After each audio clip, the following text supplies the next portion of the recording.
Back in the primordial times of television, we, the West, were blind to the possibilities. We were content with the cartoons that were being shown to us and thought that was the peak of animated media. But then, suddenly, on a golden ship from the east, from the land of the rising sun, came anime. And things were never the same again. You know, at least for me, even as a kid, I remember seeing an incredible difference between the cartoons in the US and the cartoons that I would later know came from Japan. Ever since Japanese animation was introduced to the world, it feels like everybody has been trying to play catch up, but mostly the US. Sure, we had Disney and Nickelodeon and Cartoon Network, but these cartoons were sort of things you grew out of. I don't really spend my days watching fucking Wild Thornberries. Some Kick Buttowski shit. They needed projects with a plot, action, romance, that kind of thing. Not just a cartoon that would sometimes say ass. Don't ride, man. Hey, I'll kick your ass, I tell you what. They needed something people would obsess over. Because as they probably learn, kids don't make them their money. Adults do. There would be some success, Only for it to be ripped away. a lot of the animation movies came from Marvel and DC and they were good. Some were even great. But the majority were just fine. And that's how it was for decades until seemingly out of nowhere, like seriously, I don't even think there was a build-up.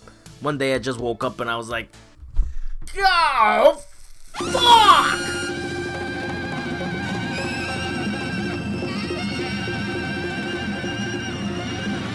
We are currently living in a Western animation renaissance. I mean, just classic after classic after classic.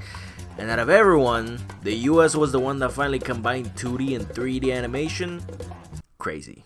And while all of this is happening, the decline of Japanese manga and anime has been slow but steady. I mean, is it just me? Really? Seriously, tell me if it's just me and I'm just catching that old head syndrome where I'm just looking at everything and going, things were better back in my day. Oh, they don't say Oni-chan like they used to. Where are the lollies? Okay. It just seems that every year, when I look at the upcoming anime, it feels like fewer and fewer gems are being made and it's just more of the same. Girls, pretty girls, high school, the shy guy, all the girls like him. Big eyes, cute girls, magical girls. Big boobs, uh-oh.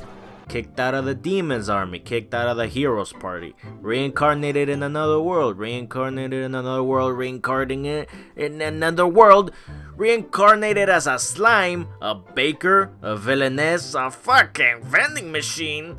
Now, I don't know if it's because I was young and I just thought every anime that came out was fucking amazing, but it just seems like Japan nowadays is stuck in a creative rut. I mean, these guys used to come up with some crazy shit. They seem miles ahead of everybody else in terms of creativity. Do you want to know why I know ghosts aren't real? It's because you never hear of the crazy ass ghosts that appear in Japan appear in the US. It's almost as if somebody made them up.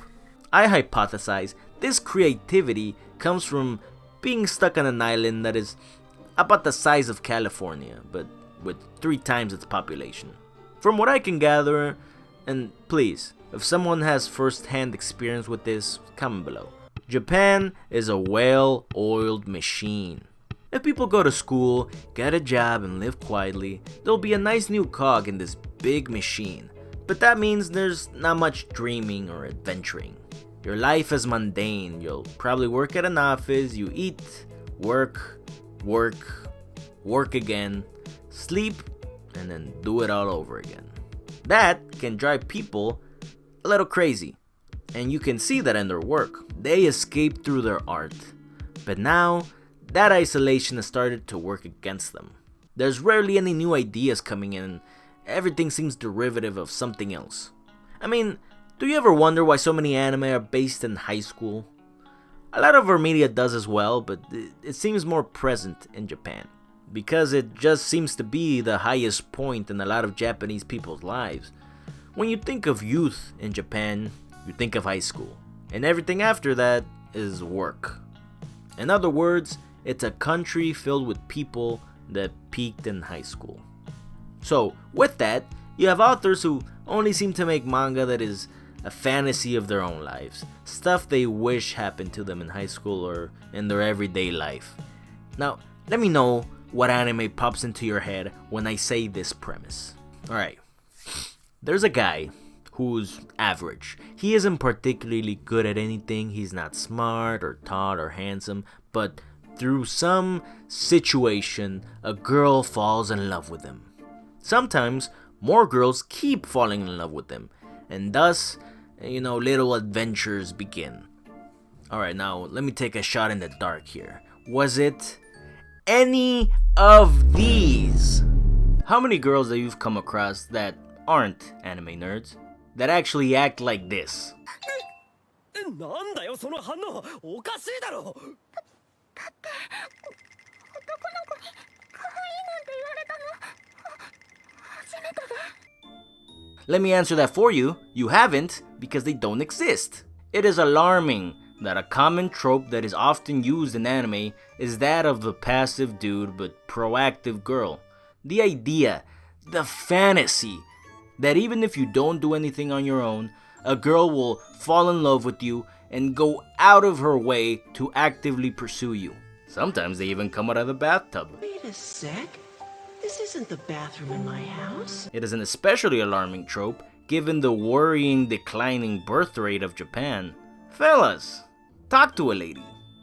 Get outside, start f***ing. But also, don't forget, girls won't suddenly fall in love with you just because you were nice to them that one time. Excuse me, I seem to be lost. Can you give me directions to the train station?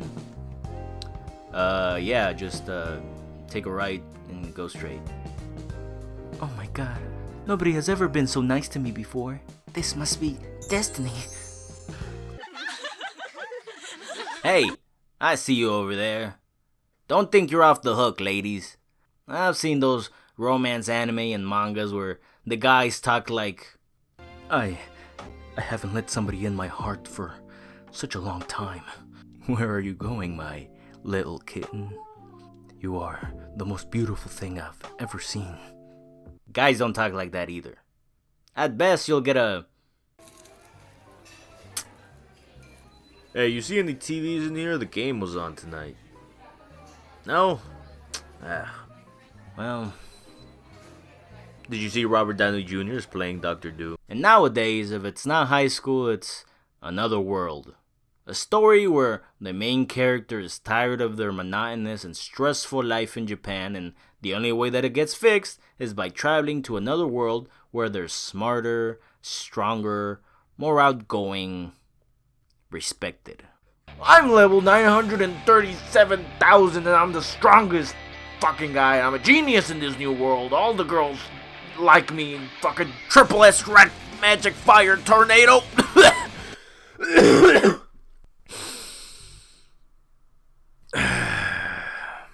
Have you ever heard of the quote, anime was a mistake?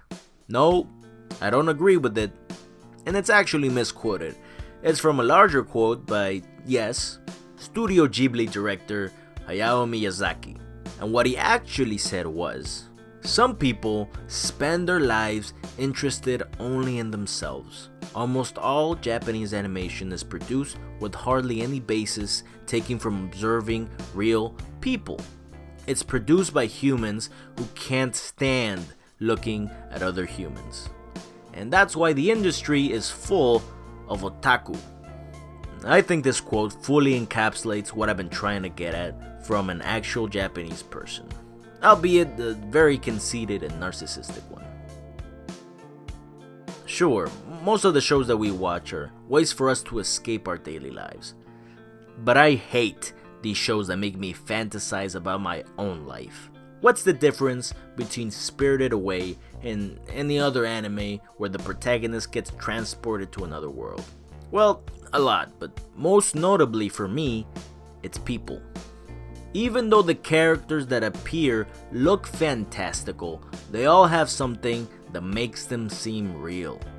Chihiro, the main protagonist, acts like an actual little girl who is scared, confused, and can't wait to get back to how things were. But she doesn't get back by getting stronger and slashing through the witch and this fucking thing. She goes back by learning, by being brave, by showing kindness. And when it's all over, she goes back with her parents, having grown and learned something. You know, I could keep talking about this for hours, but what I'm basically saying is more of this, less of that. I mean, just look at it. They even stripped away the only good thing these manga have going for them, the art style. All of these just look the same. It's so generic and bland. And maybe all of this doesn't even matter to you, and everything that I've described about these shows is stuff you actually like, and that's alright. There's nothing wrong with that. But for me, I just think, and please don't kill me, it's time for Japan to learn a thing or two from the rest of the world. At least from a story and character perspective. If you think about it, some of the best anime don't even take place in the Japanese setting. The main character of arguably the best shonen anime isn't called Yusuke or Ryosuke or Hayami. He's called Edward. Luffy, where the hell did that come from? And I'm not saying these Japanese artists have to strip everything that is Japanese in their work. That's who they are, their identity. But maybe it's time for a lot of them to look up from where they're standing and get their inspiration from places beyond their surroundings, beyond Japan. Alright, I think that's about all I wanted to say in a condensed manner at least. If you have any thoughts on this, let me know. You know how. Thank you for watching. Until next time.